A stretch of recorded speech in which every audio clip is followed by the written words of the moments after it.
Welcome to our September site meeting. Thank you all for tuning in to watch.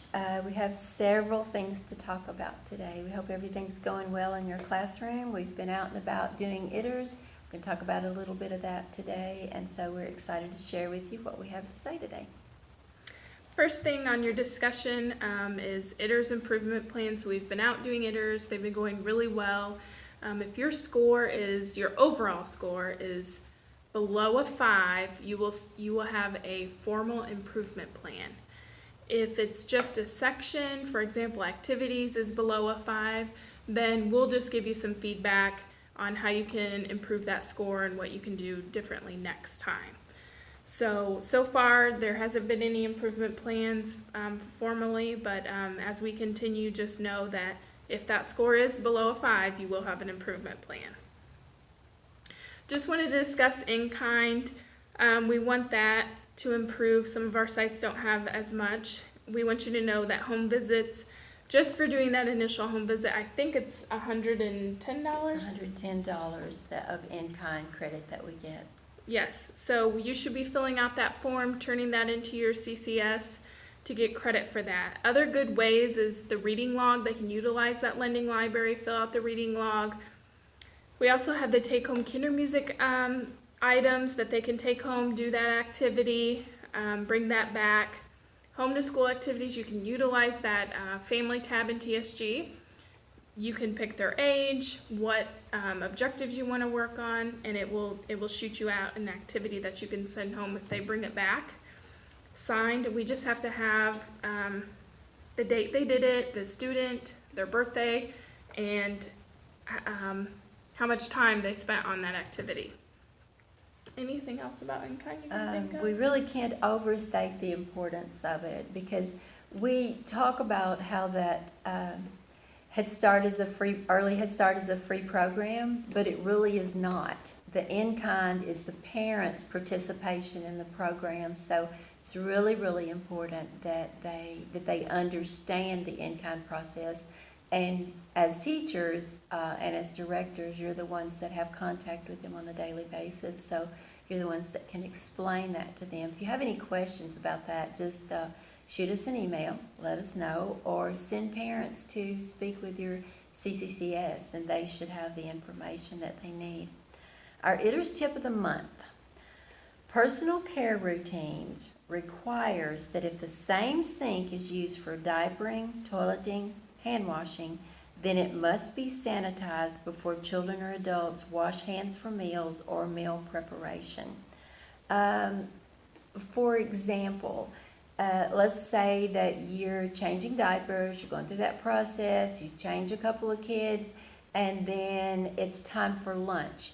You have to, before you or any of the students, any of the children in your classroom wash their hands, that sink has to be sanitized before anything to do with food. So that's really, really important. So if you change a child and you take them to the sink and wash their hands, you can't just send them to the table.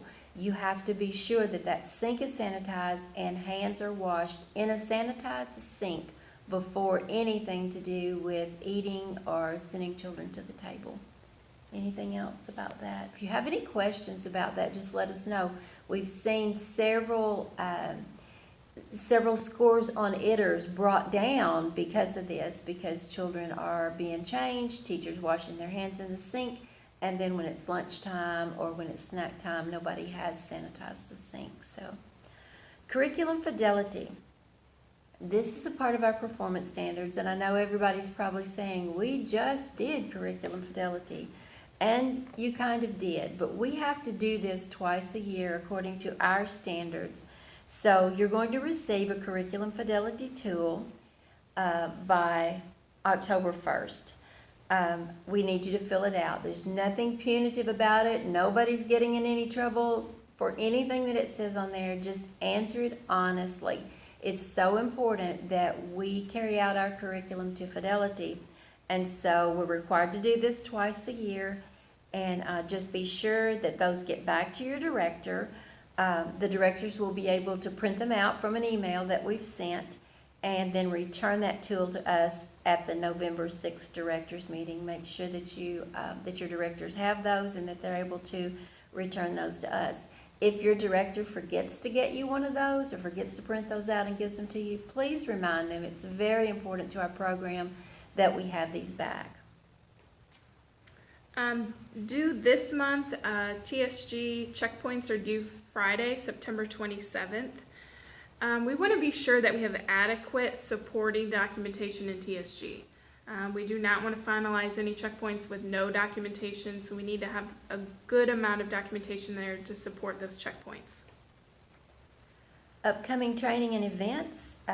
Once again, the 2020 CCP pre-service is July 13th through 16th, 2020. That seems a long way away, but just a little bit ago, September seemed a long way away, so it will come before we know it. So be thinking about that, planning for that, put that in your calendar so that you're available for that. URSA training, this is for directors only, September 27th, 2019, from 9 to 3 at OVEC. And Child Care Partners Directors Meeting for directors only is November 6th, 2019. Breakfast is at 8:30. We're not entirely sure how long the meeting will last, but it's 8:30 until, so you'll see some question marks there. We'll get you out in as timely a fashion as we're able to. The next section you'll see there is just specialist needs, so family service, health and safety, disability, behavior, intervention, and child development. So if you have any needs or concerns in those areas, we've listed their names, their email. There are some new people on here, new position, behavior interventionist. I just want to remind those.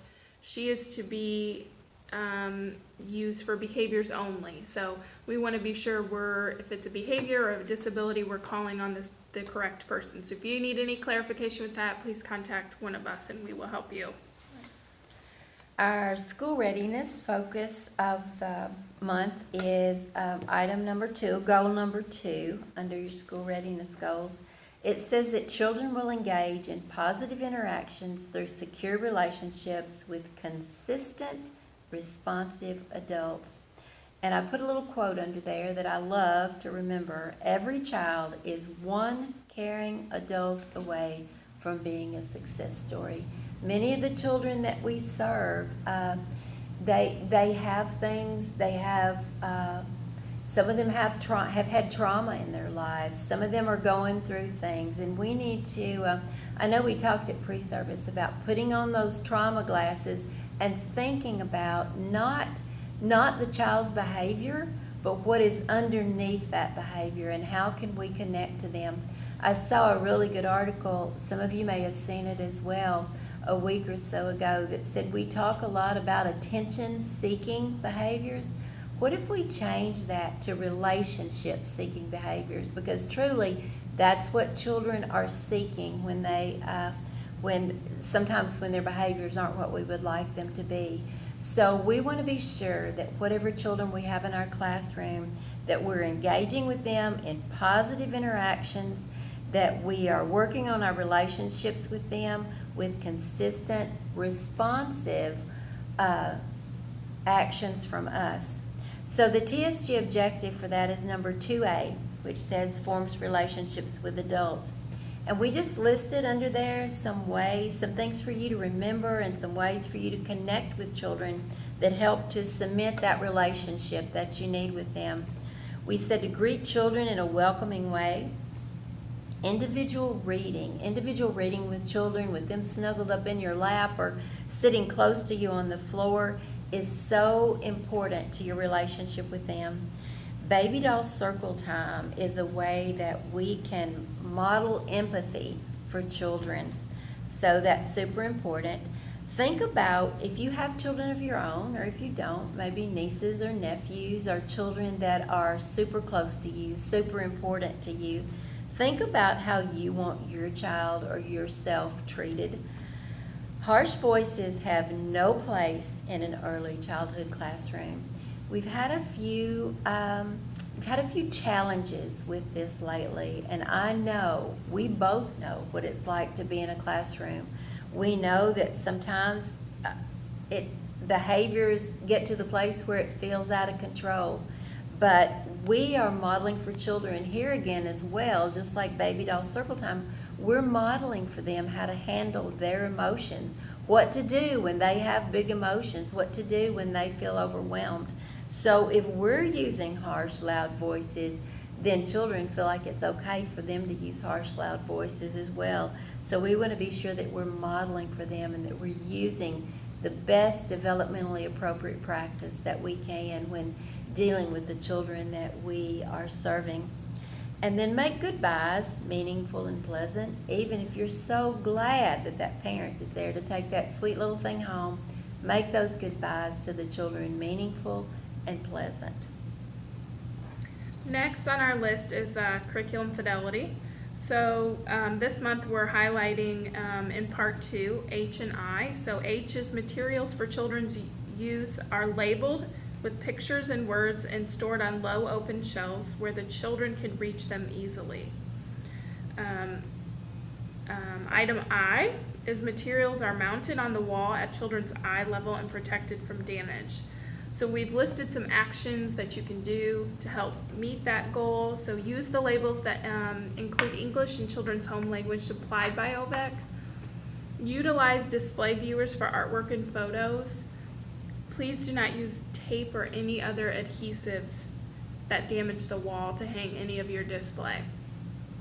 Children should be able to see and touch displayed art and pictures. Display should include diversity of race, culture, age, ability, and non-traditional gender roles, and that is directly from ITERS. Anything else you want to add to that? Just a little ITERS note to that. That has been a problem in several classrooms that brought scores down. Not only do you need to have the display on the wall at children's eye view, at children's eye level and protected from damage, but in order to get a good score on ITERS, you have to interact with that display. You have to talk to children about it, and it has to be extended talk. It can't just be, hey, look at that fish. It has to be extended talk. You're talking to children. Have you ever seen a fish? Where do fish live? Can you tell me about that fish? It has to be extended talk in order for that to count for that ITERS score, to bring your score up. If you have any questions about anything we've talked about today, any ideas that you want us to know that you've had, ways that you have accomplished school readiness, things that you've done, anything you think we need to add, any questions about anything we've talked about today, please send us an email or pick up the phone, give us a call, or jot it down and give it to us when we come out into the classroom. What's important to you is very, very important to us, because as a team is how we improve quality, how we make classroom life great, not only for our children, but also for our teachers. Awesome. Thank you.